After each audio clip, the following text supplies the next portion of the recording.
Hola a todos, en este video quiero hablar sobre la precuela de Game of Thrones, House of the Dragon. Por favor, den un me gusta en este video y recuerden que hablo tu idiomas.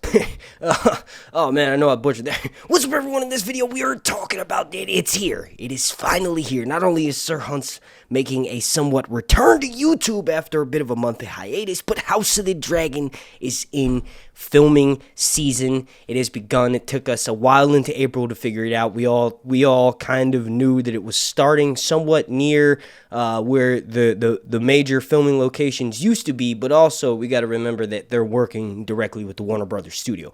All of that aside, in this video I want to quickly discuss some of that information. They are finally filming outdoors, but I also want to discuss a plot leak that was sent to me through the DMs over on Twitter. Speaking of which, make sure you go follow me at Sir_Hunts. Before we get started, please slap a like on this video, as the like goal is going to be as appropriately titled to today's date, 420. Also, take the plot leak information with a grain of salt, because it more or less could be bullshit, but it serves its purpose in giving us entertainment throughout this long night.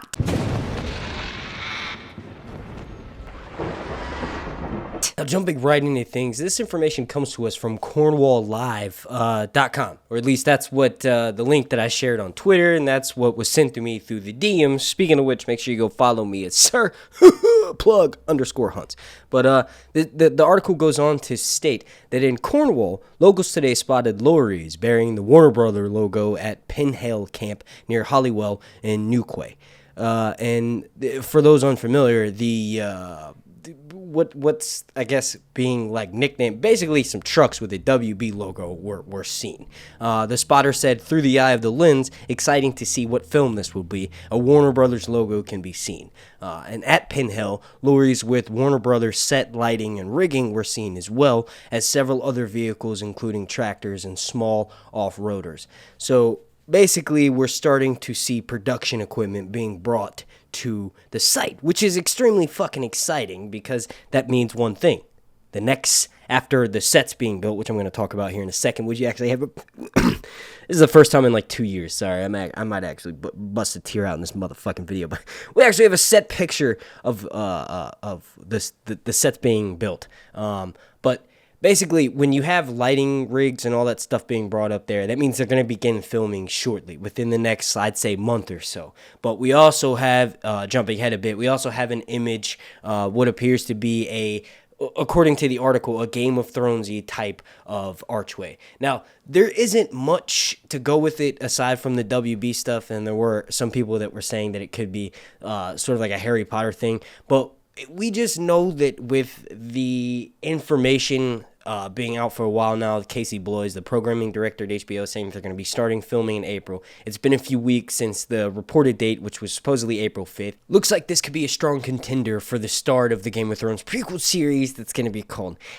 House of the Dragon. Now, one of the things that this article states about Cornwall is that it's got sweeping landscapes, and there's also a medieval-esque castle that's known as St. Michael's Mount. Now, obviously, everyone knows that Game of Thrones was mostly filmed in Belfast, in Northern Ireland, at the major studio hub, the Titanic Studios, that they filmed most of Game of Thrones, not just stuff for North of the Wall, and that was honestly filmed in Iceland, and they also filmed in Croatia and Spain and in other places, but Belfast just seemed to be the main hub for this series. Now that they're moving and working directly with Warner Brothers, it makes sense to have another location that may be closer to the Leavesden studio that's in London. And also, you gotta realize that this is a new series. Yes, it is set in the same universe in Westeros, and it would make sense for them to mostly keep with the same look of things, but also this is a few hundred years before the events of Game of Thrones. So this is before the Targaryens got wiped out. This is at the height of their power.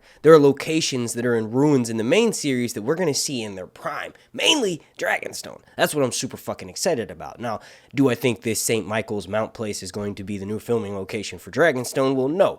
And these archways aren't necessarily a dead giveaway that this is going to be for House of the Dragon. It's just too many pieces are falling into play. We've got Emilia Clarke mentioning recently in an interview that she wishes everyone in the House of the Dragon prequel series, Godspeed, quote unquote. And then also we've got Emma D'Arcy basically sharing these like cryptic Instagram story videos. One of them from like last week or maybe even the week before that looked like she was on a phone call with somebody, and maybe like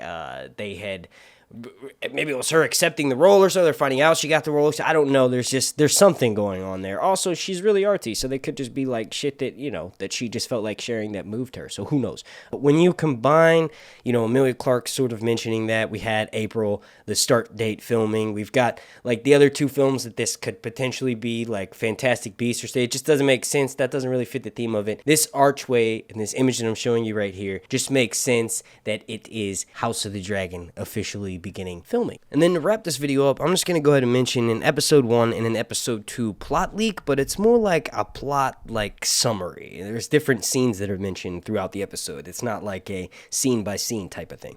Now, it starts with episode 1, starting with a panning shot of Dragonstone, and 6 dragons can be seen flying off in the distance.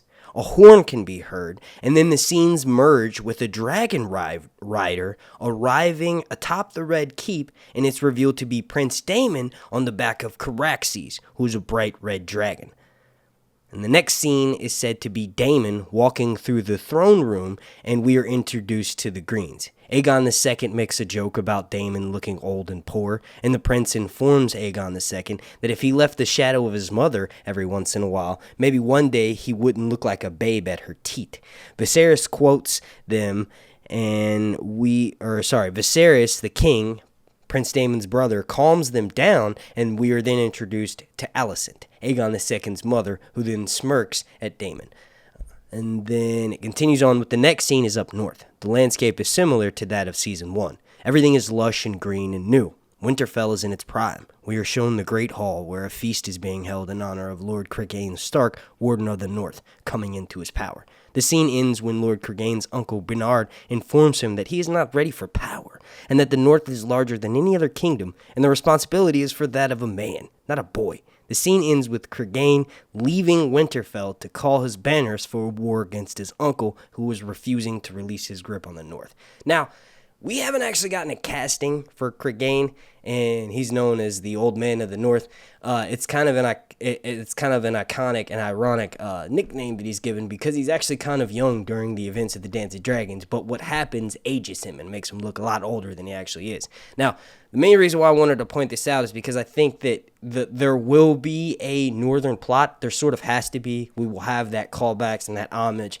And this is actually one of the more infamous Starks during this time. So it would make sense if not necessarily the first episode, but in the first season, we find out about Clegane. And following along with the themes of the books, of course, there is some sort of like inner turmoil between House Stark at that time.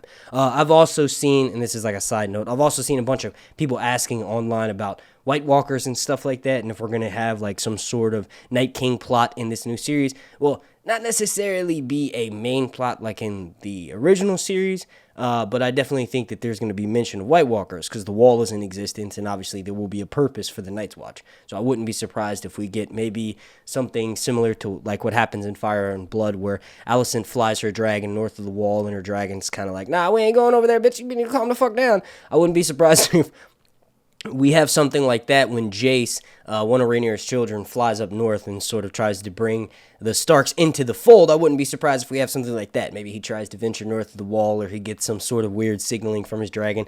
Speaking of which, just talking about that imagery that gives me of like a well-seasoned veteran dragon rider riding up north, and it's just going to be callbacks to Season 8 with Game of Thrones. Oh, I can't fucking wait. But continuing on here, the rest of the episode ends up taking place at Dragonstone. Rhaenyra's first scene is on Syrax, the green she-dragon, and she is flying with Laena, and Laena is on Vhagar, a sea dragon rode by Queen Visenya during Aegon's conquest. They land after flying for several minutes and showing off their flight prowess. After landing, it is revealed that Queen Alicent and King Viserys' anniversary is coming up, and the Princess of Dragonstone, Rhaenyra, has been cordially invited. Rhaenyra shrugs off the news and wants to return to flying, but Laena warns her that skipping the royal tourney would be considered a slight to her father, and Laena advises her to travel to King's Landing at once. Rhaenyra reluctantly agrees. The end of the episode takes place with Rhaenyra departing Dragon's throne on Syrax after being told by Laena to watch after Daemon, and that surely he would have gotten into some sort of trouble in King's Landing. The last scene of the episode is of a hooded figure walking through a back alleyway and arriving at a red door. The door is swung open, and a shirtless Prince Daemon greets the hooded figure and begins to remove their robes. It's revealed to be Rhaenyra, and the episode ends with the two of them making insanely lustful love. All right. I kind of added my commentary throughout that, but the second episode plot leak, or sort of like plot description rather, starts out with episode 2 starts out with loud drumming being heard throughout the fully reconstructed dragon pit. The lead up shots to the scene are the same background scenery we saw, according to this person, in many seasons of Thrones, where Tyrion escorted Jon to the dragon pit to meet with Cersei, and then, in the final episode of season 8, there are several scenes that take place in the dragon pit, but apparently 500 extras are going to be used. The opening scene will last for about 10 minutes, and multiple shots feature the many events of the tourney. The crowd is shown to be having the time of their lives. Now, I'm just going to pause right there for a second. A lot of people are like, well, these plot leaks are clearly bullshit because it's just now started filming.